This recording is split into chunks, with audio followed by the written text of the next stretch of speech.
আসসালামু আলাইকুম রহমতুল্লাহ বারকাতুহু। প্রিয় মুসলিম ভাই সব, আমি মাওলানা ফরিদউদ্দিন আল মোবারক বলতেছি। আমার মাদ্রাসা উত্তর হরিপুর জমিরিয়া মাদ্রাসা, বাংলা বাজার, ছাগলনাইয়া, ফেনী সম্পূর্ণ পানির নিচে নিমজ্জিত।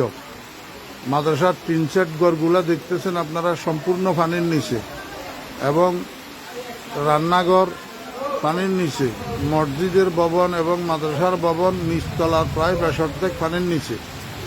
মাদ্রাসার নিচে নামলেই অঠাই পানি, যেখানে ছাত্র শিক্ষকদের মাথার উপরেও 1 হাত পানি। এমতো অবস্থায় আমাদের খাওয়া দাওয়া, পায়খানা প্রস্রাব অসুবিধা হইতেছে, খাওয়ার পানির অসুবিধা হইতেছে। আপনারা দেখেন, এই শতাধিক ছাত্র শিক্ষক মাদ্রাসায় পানিবন্দী হইয়া রয়েছে। এই অবস্থায় হৃদয়বান মুসলমান ভাইদের এবং বিভিন্ন স্বেচ্ছাসেবক সংগঠনগুলোর কাছে আবেদন, আপনারা মেহরবানি করি এখান থেকে আমার ছাত্র শিক্ষকদেরকে উদ্ধার করেন। ছোট ছোট বাচ্চা এগুলা সাঁতরাইয়া যে রাস্তা পর্যন্ত যাবে এমন এই অবস্থা নাই।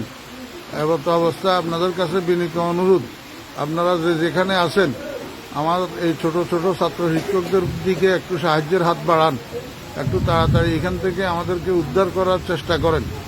আল্লাহ পাক আমাদের সবাইকে হেফাজত করেন। আসসালামু আলাইকুম রহমতুল্লাহ।